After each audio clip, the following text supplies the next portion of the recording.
Pretty much everybody regards the golden rule, do unto others as you would have others do unto you, as the best guide to moral behavior. But did you ever consider this rule in terms of speech and how you talk about others? We all acknowledge that it's wrong to spread untruths about people, but many of us seem to feel that it's okay to say anything about another as long as it's true. But the fact that something is true doesn't mean that it is necessarily anybody else's concern. Do you want every aspect of your life made known to others, even if true? How important is it to guard our tongues? A lifetime of experience suggests to me that unfair speech is a major, not a minor issue. I often ask listeners at workshops I conduct on the ethics of speech, how many of you can think of at least one embarrassing personal incident that, were it to become widely known, would negatively impact your life?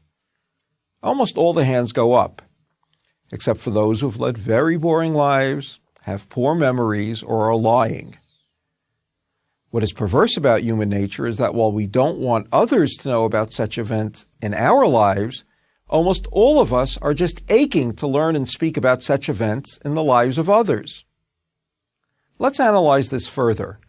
Why exactly don't we want people to know about a highly embarrassing episode? After all, for most of us, the deep secret that we're concealing doesn't involve a criminal act.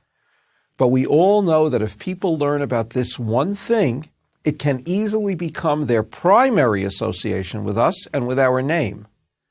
Why is this so? Because what is most interesting about people is what's not so nice about them. This is pretty much true of just about everyone. As Isaac Bashevis Singer, the Nobel Prize-winning writer, used to say, even good people don't like to read novels about good people. If you're thinking that what I have said so far does not apply to you, that you rarely speak about others, when you do, your comments are always fair, then let me pose a question and a challenge. Can you go for 24 hours without saying anything unkind about anyone? Invariably, when I make this challenge, people laugh nervously. I can read their minds. One day without any negative comments about anybody, my boss, my co-workers, they're not sure they can do it. Then you have a serious problem, I tell them, because if I were to ask you whether you can go for 24 hours without drinking alcohol and you said that you couldn't, that means you're an alcoholic. And if you can't go for 24 hours without speaking unkindly about another, that means that you've lost control over your mouth. Regaining such control will require considerable discipline, but such self-control will also bring great comfort, admiration, and trust from all those in your life.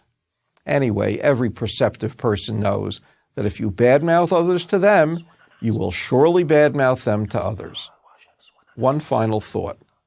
Before you relate something negative about another, and even if you feel quite sure that what you're saying is factually accurate, ask yourself 3 questions. Does the person to whom I am speaking really need this information? Is what I am saying fair? Why am I saying it? I'm Joseph Telushkin.